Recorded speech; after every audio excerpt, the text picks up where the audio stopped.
In today's episode of the History of Politics in this series, I want to talk about elected leaders and what they're supposed to do. Not what they do, not what they're doing right now, but what they're supposed to do. What they're supposed to do. Let's start here. In every argument, there's two sides. There's the pro side and the con side, or whatever you want to call it. But in politics, all the way back to the days of the founders, there was a certain decorum that is established in the rules of Congress. There is a certain way to do things. And not just for representatives and senators, but the president as well. The president needs to understand what his role is. Remember, there are three branches of government. You have let's start here. You have the legislative branch, which legislates or makes law.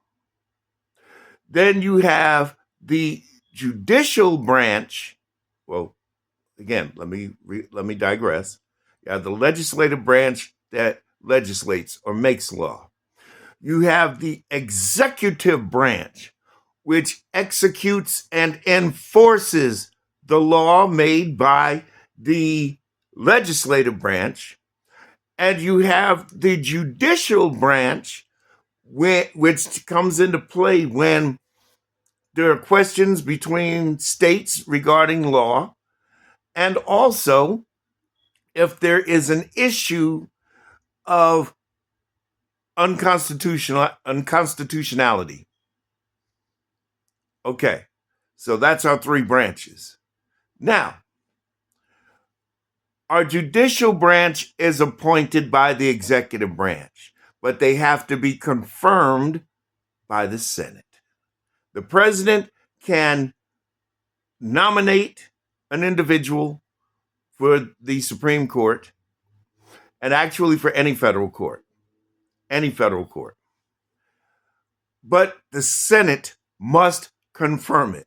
Checks and balances. That's what it's about. Checks and balances. But that's a lesson for another time. Checks and balances. In the interim, what do we have with our legislature? Well, so as we discussed a little bit yesterday, the Senate represents a state. There are 2 senators per state. That makes 100 senators. That's what we have. And those 2 senators represent 2 different views normally from their state. Whereas in the House of Representatives, you may have several representatives depending on how many voting districts are within the state. That's why laws start there. That's why legislation starts in the House of Representatives, because a group of representatives from a state come together and they express opinions, and then it goes into various committees and votes, et cetera, which we'll get into at another time. The president's job is to execute the laws that have been submitted by Congress. He's to execute them and enforce them. But here's the problem. We, the people, elect these people. And we're going back to the concept of the republic, the government of the republic, where our leaders are elected, and democracy, as opposed to autocracy, where our leaders are elected. We're going back to those concepts. We elect them by our will. If they're talking about what we want them to do, then we vote for them. Here's the problem.